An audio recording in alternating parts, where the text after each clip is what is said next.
उन बच्चों के सामने ये कारण आया कि हमारे पिता जो है उस अपने सिद्धांत के पक्के हैं।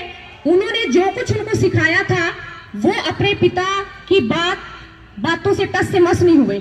उनको ये लगा कि हमारे गुरु पिता की शान कहीं कम ना हो जाए, तो हम कभी भी अगर हमारे सामने कोई भी मुसीबत आएगी तो हम उसका डटकर मुकाबला करेंगे, क्योंकि गुरु गोविंद सिंह जी ने उनको ये सिखा रखा था। माता गुजर कौर जो उनकी दादी थी, उन्होंने उन बच्चों के अंदर ये चीज भर रखी थी कि अगर आपके सामने कोई भी मुसीबत आती है तो अपनी जान की परवाह भी आपने नहीं करनी। तो ये सब आज हमें उनसे सीखने की जरूरत है। हमारे अंदर भी ये बातें आनी चाहिए।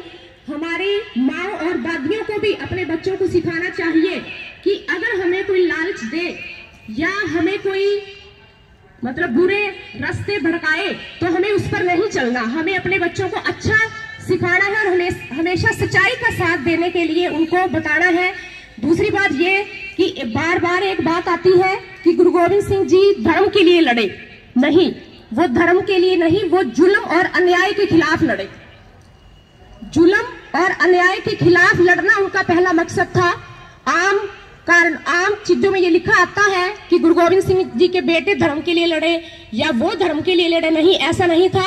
वो अन्याय और जुल्म जो वो ना देख सकते थे ना वो सहन कर सकते थे। उन्होंने अपने सिंहों को भी यही उपदेश दिया था कि आपने गौ, गरीब और औरत की राखी करनी है। जहां भी आपको लगे कि कोई जुल्म हो रहा है या कोई गरीब है या कोई ऐसा असहाय है तो उसकी आपने मदद करनी है। उनके सिंहों की पहचान ये थी। दूसरी बात, उधर जब माता गुजर कौर जिनकी आयु 80 साल की थी, अपने पोतों को लेकर जब वो सरहंद की तरफ जब उनको लेकर जाया जा रहा होता है तो रास्ते में एक मलाह उनको मिलता है, कौमा मशकी।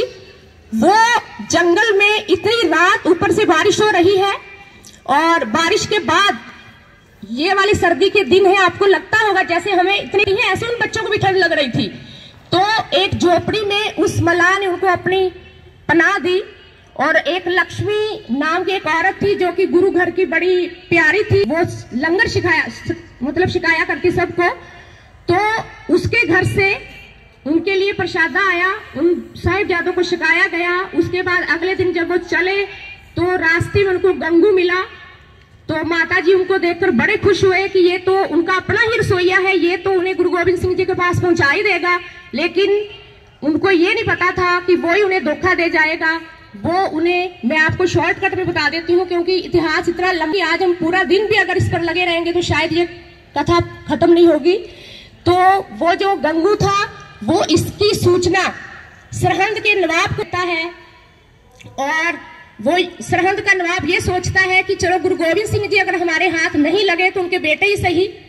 लेकिन साथ में कुछ ऐसे लोग भी थे जो उन्हें ये कह रहे थे कि छोटे बच्चों से कभी बदला, किसी भी हिंदुस्तान की किसी भी या दुनिया की किसी भी किताब में ये नहीं लिखा कि छोटे बच्चों से बदला लिया जाए।